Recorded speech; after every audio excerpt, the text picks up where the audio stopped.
ಎಲ್ರಿಗೂ ನಮಸ್ಕಾರ. ನನ್ನ ಯೂಟ್ಯೂಬ್ ಚಾನಲ್ಗೆ ಎಲ್ಲರಿಗೂ ಹೃತ್ಪೂರ್ವಕವಾಗಿ ಸುಸ್ವಾಗತ. ಇವತ್ತಿನ ಶ್ಲೋಕ ಭಗವದ್ಗೀತೆಯ 7ನೇ ಶ್ಲೋಕ ಆಗಿರುತ್ತೆ.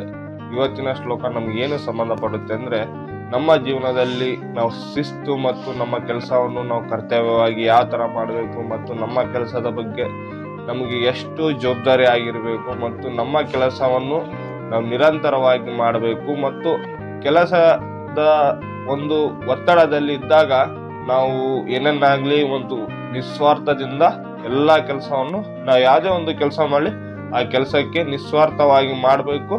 ಅದರ ತಕ್ಕಂಗೆ ನಮ್ಮ ಒಂದು ಆ ಕೆಲಸಕ್ಕೆ ಸಿಕ್ಕಿರುವ ಒಂದು ಭಾವನೆಗಳನ್ನು ನಾವು ಯಾವ ಥರ ರೂಪಿಸ್ಕೊಳ್ಬೇಕನ್ನುವ ಈ 7ನೇ ಶ್ಲೋಕ ನಮಗೆ ಸಂಪೂರ್ಣವಾಗಿ ತಿಳಿಸುತ್ತೆ.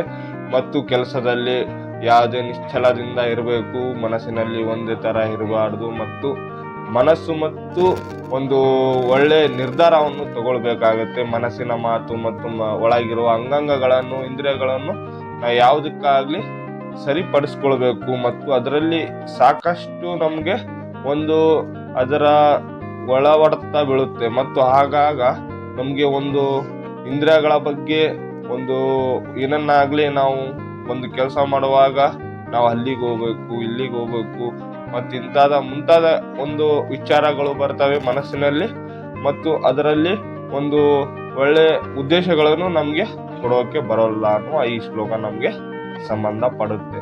ಈ ಶ್ಲೋಕವನ್ನು ಸಂಪೂರ್ಣವಾಗಿ ನೋಡಿ ಮತ್ತು ಜ್ಞಾನವಂತರಾಗಿ ಮತ್ತು ಈ ಶ್ಲೋಕದಲ್ಲಿ ಸಾಕಷ್ಟು ನಮ್ಮ ಕೆಲಸದ ಬಗ್ಗೆ ತಿಳಿಸಿದ್ದಾರೆ. ಹಾಗಾಗಿ ಈ ಶ್ಲೋಕದ ಸಂಪೂರ್ಣ ಜ್ಞಾನವನ್ನು ತಿಳ್ಕೊಳ್ಳಿ ಮತ್ತು ಎಲ್ಲಿ ವಿಡಿಯೋನ ಸ್ಕಿಪ್ ಮಾಡ್ದಂಗೆ ಸಂಪೂರ್ಣವಾಗಿ ತಿಳ್ಕೊಳ್ಳಿ. ಮತ್ತು ಇವತ್ತಿನ ಶ್ಲೋಕ ನಮ್ಮ ಜೀವನದಲ್ಲಿ ಒಂದು ಅಮೂಲ್ಯವಾದ ಒಂದು ಮಾಹಿತಿ ಅಂತ ನಾವು ತಿಳ್ಕೋಬೇಕು. ಯಾಕಂದ್ರೆ ಈ ಶ್ಲೋಕ ಒಂದು ಒಳ್ಳೆ ಭಾವನೆಗಳಲ್ಲಿ ತುಂಬಿರುತ್ತದೆ ಮತ್ತು ಒಂದು ನಮ್ಮ ಜೀವನದಲ್ಲಿ ಏನಾದ್ರೂ ಒಂದು ಚೇಂಜಸ್ ಕಾಣಬೇಕನ್ಬೇಕಂದ್ರೆ ಈ ಶ್ಲೋಕನೇ ಒಂದು ಉದಾಹರಣೆಯಾಗಿ ಇಟ್ಕೊಳ್ಬೇಕಾಗುತ್ತೆ. ಹಾಗಾಗಿ ನೀವು ಯಾವುದೇ ಕೆಲಸ ಮಾಡಿ ಅದನ್ನ ಚೆನ್ನಾಗಿ ರೂಪಿಸ್ಕೊಳ್ಳಿ ಅನ್ನೋಕೆ ಈ ಶ್ಲೋಕನ ಉದಾಹರಣೆ ಆಗಿದೆ. ಈ ಶ್ಲೋಕ ಏನಿದೆ, ಈ ಶ್ಲೋಕದ ಬಗ್ಗೆ ನಾನು ಇಷ್ಟೆಲ್ಲ ಹೇಳ್ತಿದ್ದೀನಿ, ನಿಮಗೆ ಒಂದು ಕಾತುರದಿಂದ ಕಾಯ್ತಾ ಇದ್ದೀರಾ ಈ ಶ್ಲೋಕ ಏನಿದೆ ಅಂತ ತಿಳ್ಕೊಳ್ಳೋಣ ಬನ್ನಿ. 7ನೇ ಶ್ಲೋಕ. ಯಥಾ ಸ್ಥಿತಿ ನಿದ್ರೇಣಿ ಮನಸಾ ನಿಯಮರ್ಭತೆ ಸೇರ್ಜುನ ಕರ್ಮನಿದ್ರ್ಯಾಯಂ ಕರ್ಮಯುಗಂ ಮಸ್ತಂ ಸೇ ವೈಶಿಷ್ಟ್ಯತೆ. ಇದರ ಅರ್ಥ ಏನಂದ್ರೆ, ಇದಕ್ಕೆ ಪ್ರತಿಯಾಗಿ ಪ್ರಾಮಾಣಿಕನಾದ ಮನುಷ್ಯನು ಕ್ರಿಯಾಶಾಲಿಗಳಾದ ಇಂದ್ರಿಯಗಳನ್ನು ಮನಸ್ಸಿನಿಂದ ನಿರ್ಗಹಿಸಲು ಪ್ರಯತ್ನಿಸಿ ಕೃಷ್ಣ ಪ್ರತಿಜ್ಞೆಯಲ್ಲಿ ಕರ್ಮಯೋಗವನ್ನು ಅನಸ್ತಿಕನಾಗಿ ಪ್ರಾರಂಭಿಸಿದರೆ ಅವನು ಎಷ್ಟು ಉತ್ತಮನು. ಅಂದ್ರೆ ನಾವು ಮನುಷ್ಯ ಅನ್ನೋದು ಒಂದು ಪ್ರಕೃತಿಯ ಒಂದು ಕ್ರಿಯಾಶಾಲಿ. ಅಂದ್ರೆ ನಮ್ಮ ಜೀವನದಲ್ಲಿ ನಾವು ಏನನ್ನಾದ್ರೂ ಮಾಡ್ಬೇಕಂದಾಗ ಒಂದು ಜೀವನದಲ್ಲಿ ಏನಾದ್ರೂ ಆಸಕ್ತಿಯನ್ನು ರೂಪಿಸ್ಕೊಳ್ಬೇಕಾಗುತ್ತೆ. ಏನಾದ್ರೂ ಆಗ್ಲಿ ನಮ್ಮ ಜೀವನದಲ್ಲಿ ನಾವು ನೋಡಬೇಕಾಗಿರುವ ಅಂದ್ರೆ ಶಿಸ್ತು ಮತ್ತು ಕರ್ತವ್ಯವನ್ನು ನಾವು ನಿರ್ವಹಿಸ್ಕೊಳ್ಬೇಕಾಗುತ್ತೆ. ನಾವು ಏನನ್ನಾಗ್ಲಿ ಒಂದು ಉದ್ದೇಶ ಪೂರ್ವವಾಗಿ ಕೆಲಸ ಮಾಡ್ಬೇಕೆ ಹೊರತು ನಾವು ಏನನ್ನಾಗ್ಲಿ ಅದರ ಸ್ವಾರ್ಥಕ್ಕಾಗಿ ಮಾಡ್ಕೋಬಾರ್ದು ಅನ್ನುವ ಈ ಶ್ಲೋಕ ಹೇಳುತ್ತೆ. ನಾವು ಯಾವ್ದಾದ್ರೂ ಒಂದು ಕೆಲಸ ಮಾಡ್ತಿದ್ವಿ ಅಂದ್ರೆ ಒಂದು ಒಳ್ಳೆ ನಿರ್ಧಾರ ಇಟ್ಕೊಂಡು ಮಾಡಬೇಕು. ಈ ಕೆಲಸವನ್ನು ಸಂಪೂರ್ಣವಾಗಿ ಮುಗಿಸ್ಬೇಕು. ಈ ಕೆಲಸದ ಬಗ್ಗೆ ಸಾಕಷ್ಟು ಒಳ್ಳೆ ಅಭಿಪ್ರಾಯ ಇರಬೇಕು ಮತ್ತು ಕೆಲಸಕ್ಕೆ ಯಾವುದೇ ತರಹದ ಅಡೆತಡೆಗಳು ಬರದಂಗೆ ಸಂಪೂರ್ಣವಾಗಿ ಮುಗಿಸ್ಬೇಕು ಅನ್ನುವ ಈ ಶ್ಲೋಕ ನಮ್ಗೆ ತಿಳಿಸುತ್ತೆ. ಮತ್ತು ಇದರಲ್ಲಿ ಹೇಳ್ತಿದ್ದಾರೆ, ನಿಮ್ಮ ಮನಸ್ಸಿನಿಂದ ನೀವು ಅನಸ್ಥಿರಕವಾಗಿರ್ತೀರ. ಅಂದ್ರೆ ನಿಮ್ಮ ಮನಸ್ಸಿನ ಮಾತು ನೀವು ಕೇಳಿ ನಿಮ್ಮ ಒಂದು ಒಳ್ಳೆ ಜೀವನವನ್ನು ಕಳ್ಕೋಬೇಕಾಗುತ್ತೆ. ಅಂದ್ರೆ ನೀವು ಏನನ್ನಾದ್ರೂ ಒಂದು ಒಳ್ಳೆ ನಿರ್ಧಾರ ತಗೊಂಡಾಗ ಅದನ್ನು ಒಂದು 6ರಿಂದ 1 ತಿಂಗಳ ಮಟ್ಟಿಗೆ ನೀವು ಮಾಡಬಾರ್ದ್ರಿ.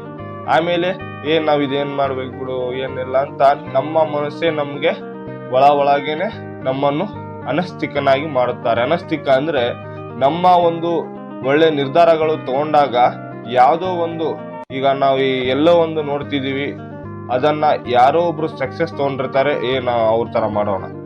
ಯಾರೋ ಒಬ್ರು ಇನ್ನೊಬ್ರು ತಗೊಂಡಿರ್ತಾರೆ, ಅವ್ರಂಗ್ ಮಾಡೋಣ. ಮನಸ್ಸು ಏನನ್ನಾಗ್ಲಿ ಒಳ್ಳೇದಾಗ್ಲಿ ಕೆಟ್ಟದಾಗ್ಲಿ ಅದನ್ನ ಅಲ್ಲಿನ ಮಾತ್ರ ಅದು ಸೀಮಿತ ಆಗಿರುತ್ತೆ. ಅದನ್ನ ಆಯ್ಕೆ ಮಾಡಿಕೊಂಡು ಒಂದೇ ರೀತಿಯಾಗಿ ಹೋಗೋದೇ ನಮ್ಮ ಒಂದು ದೃಢ ನಿರ್ಧಾರವನ್ನು ಆ ಮನಸ್ಸಿಗೆ ನಾವು ಮಾಡ್ಕೊಳ್ಬೇಕಾಗುತ್ತೆ.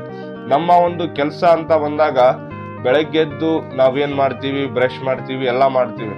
ಅದೇ ರೀತಿಯಾಗಿ ನಾವು ಮಾಡೋ ಕೆಲಸವನ್ನು ಇದೇ ರೀತಿಯಾಗಿ ಮಾಡಬೇಕಾಗುತ್ತೆ. ಇವತ್ತಿನ ಈ ಕೆಲಸ ಇದೆ, ಈ ಕೆಲಸ ಮಾಡಲೇಬೇಕು.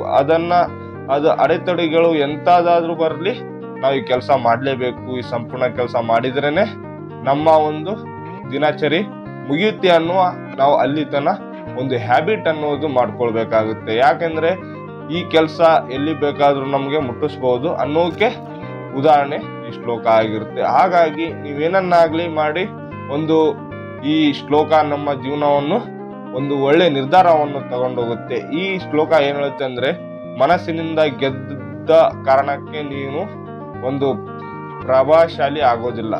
ಪ್ರಾಮಾಣಿಕನಾಗಿ ಕೆಲಸ ಮಾಡು, ಅದೇ ನಿನ್ನ ದೇವರು, ಅದೇ ನಿನ್ನ ಪೂಜಿಸು ಅಂತ ಶ್ರೀ ಕೃಷ್ಣ ಪರಮಾತ್ಮ ಈ ಶ್ಲೋಕ ನಮ್ಗೆ ಸಂಪೂರ್ಣವಾಗಿ ಹೇಳಿದ್ದಾರೆ. ಅಂದ ಮಾತ್ರಕ್ಕೆ ನೀ ಮನಸ್ಸಿನಿಂದ ಗೆದ್ದ ಮಾತ್ರಕ್ಕೆ ನೀನು ಒಂದು ಪ್ರಾಮಾಣಿಕವಾಗಿ ಒಂದು ಶಕ್ತಿಶಾಲಿ ಆಗಿರ್ಬೋದು. ಆದ್ರೆ ಕೆಲಸದಲ್ಲಿ ಅದನ್ನೇ ಪೂಜೆ ಮಾಡು ಮತ್ತು ಅದನ್ನೇ ನಿನ್ನ ಜೀವನ ಶೈಲಿಯನ್ನು ರೂಪಿಸ್ಕೊಳ್ಕೋ ಅಂತ ಈ ಶ್ಲೋಕ ನಮ್ಗೆ ಸಂಪೂರ್ಣವಾಗಿ ತಿಳಿಸಿದೆ. ಹಾಗಾಗಿ ಈ ಶ್ಲೋಕ ನಿಮ್ಗೆ ಸಂಪೂರ್ಣವಾಗಿ ತಿಳಿಸಿದೆ ಅಂತ ನಾವು ಭಾವಿಸ್ತೀನಿ. ಮತ್ತು ಶ್ರೀ ಕೃಷ್ಣ ಪರಮಾತ್ಮ ನಿಮ್ಮೆಲ್ಲರಿಗೂ ಒಳ್ಳೇದ್ ಮಾಡಿ ಅಂತ ಎಲ್ಲರಿಗೂ ಪ್ರಮಾಣಿಸುತ್ತೀನಿ. ಮತ್ತು ಈ ಶ್ಲೋಕ ನಿಮ್ಗೆ ಒಂದು ಒಳ್ಳೆ ದಾರಿ ಆಗ್ಲಿ ಅಂತ ಭಾವಿಸ್ತೀನಿ. ಮತ್ತು ಈ ಶ್ಲೋಕ ಇಲ್ಲಿಗೆ ಮುಕ್ತಾಯಗೊಳಿಸ್ತೀನಿ. ಒಂದು ಶ್ರೀಕೃಷ್ಣ ಪರಮಾತ್ಮನ ಒಂದು ಜಪ ಮಾಡಿ ಇಲ್ಲಿಗೆ ಮುಕ್ತಾಯಗೊಳಿಸೋಣ ಬನ್ನಿ. ಹರೇ ಕೃಷ್ಣ ಕೃಷ್ಣ ಕೃಷ್ಣ ಹರೇ ಹರೇ, ಹರೇ ರಾಮ್ ರಾಮ್ ರಾಮ್ ಹರೇ ಹರೇ. ಎಲ್ಲರಿಗೂ ರಾಧೆ ರಾಧೆ. ಇವತ್ತಿನ ಶ್ಲೋಕ ಇಲ್ಲಿಗೆ ಮುಕ್ತಾಯಗೊಳಿಸ್ತೀನಿ. ಎಲ್ಲರಿಗೂ ನಮಸ್ಕಾರ.